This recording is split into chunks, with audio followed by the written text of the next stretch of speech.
Quand il part en mission à des centaines de kilomètres de la Terre, Thomas Pesquet est privé de sa compagnie d'Imhotep. Mais pas totalement. Contrairement à ce que l'on pourrait croire, le couple parle bien plus souvent que prévu. Non, on n'est pas tant que ça coupé du monde quand on s'aventure dans la Station Spatiale Internationale, mais on est quand même content de refouler la terre ferme quand on rentre.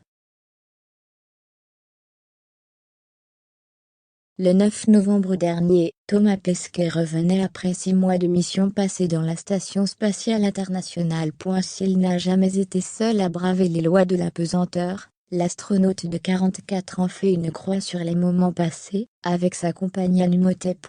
Pour autant, son couple n'est pas privé de toute communication, bien au contraire. Invité de CAVO ce lundi 11 avril, Thomas Pesquet a révélé que monter à bord de l'IS n'était pas synonyme d'isolation. L'appareil est équipé d'un téléphone, qui permet d'entrer en contact avec n'importe quel numéro. Thomas Pesquet a donc pu souhaiter les anniversaires de ses amis, et prendre des nouvelles de sa compagne. Tout le monde passe un peu ses coups de fil. Le soir. Il y en a toujours un qui est au téléphone sur les 6 ou 7 de l'équipage, parce qu'il y a la famille, les amis, les occasions spéciales, les choses comme ça.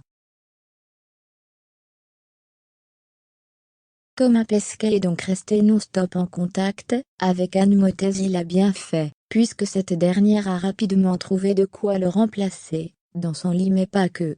Au cours des fameux 6 mois de mission, il a pu avoir des échanges avec Emmanuel Macron, mais surtout Pierre Ninet et Alexandre Astier. Fan de la série Kaamelott, Thomas Pesquet avait eu l'honneur de recevoir en avant-première le film pour pouvoir le regarder de là-haut.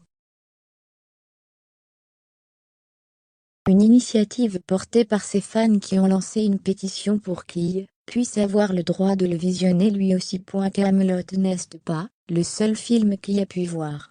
Boîte Noire, trié avec Pierre Ninet, a lui aussi fait le voyage dans l'espace. Mais, si communiquer avec le reste du monde est possible depuis la station, certaines fois, l'établir est aussi difficile que de vivre dans l'espace.